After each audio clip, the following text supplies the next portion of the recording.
The infamous Hulk shower scene.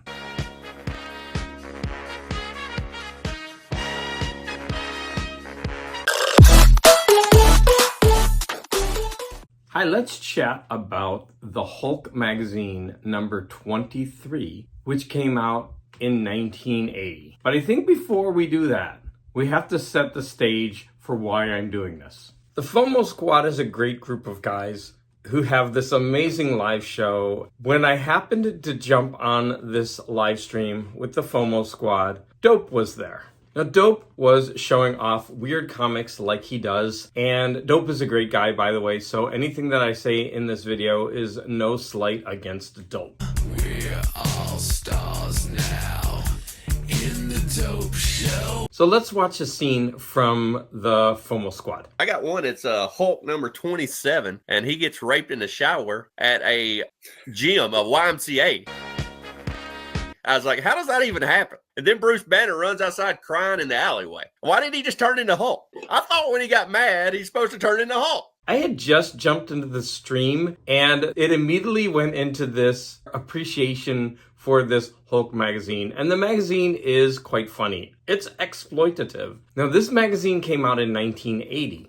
And when you describe it, it is hilarious. It's exploitative. It's got everything in it from drug abuse, male rape, domestic violence, prostitutions with madams. I mean, it runs the gamut. And I think it was doing what it was supposed to do. This was a magazine for comics fans who are older. And because it was in magazine form, it could get away from the comic book regulations and have more adult content. But it was a Hulk magazine. It's meant to be, in a way, silly and exploitative. But before we begin our discussion, let's jump back to 1972. As I was thinking about this magazine, I was wondering what it could have been based on. So Jim Shooter is a writer, and let's just take a moment to remember that Jim Shooter died this week. Jim Shooter was a giant in the comic industry. So I think this is a fitting tribute to talk about this issue because I actually think it's really well written and sensitively written for what it is, an exploitative piece of work. Now back to 1972, where we have the release of the movie Deliverance. Now, I don't know everything about film history, but I was going to include a scene, the squeal like a pig scene, because thinking about it, it's funny. But as I was watching the scene, I was very uncomfortable and I didn't feel like it was appropriate to include it in this video.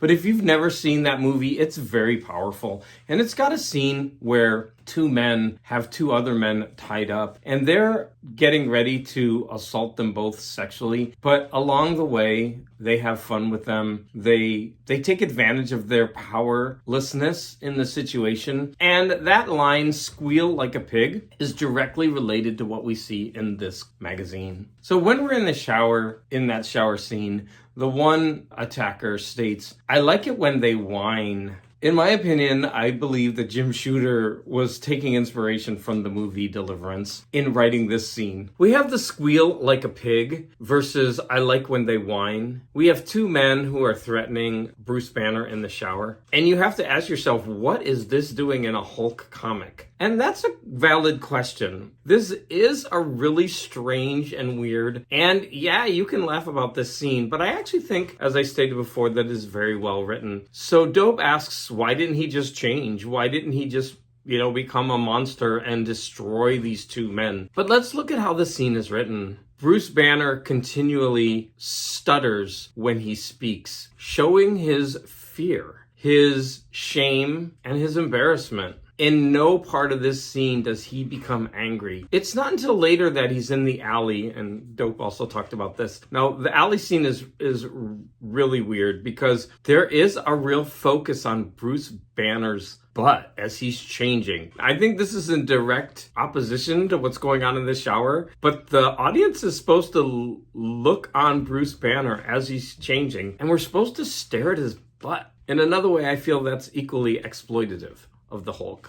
But back to the scene in the alley, the Hulk breaks down, Bruce Banner breaks down, he's crying, and only then does he become angry after the fact. And he starts smashing things, and as the Hulk, he can't understand why he's smashing things. He's trying to process it not only as Bruce Banner, but also as the Hulk. And I feel that this is amazingly written. Now, let's go back to the deliverance scene. If you watch this scene, which is really hard to watch, you can focus on the fear and the shame in the characters who are being abused. As voyeurs in this scene, we are also powerless to help them. It's uncomfortable from beginning to end, and I believe Jim Shooter was basing this short scene in the magazine off of this scene of the movie Deliverance. So looking back at this Hulk magazine, it is really weird and strange that this thing was even made. I mean, it's a Hulk magazine. Like I said, it involves overdosing, domestic violence, arson, wanton destruction, male gang rape. These are all very strange topics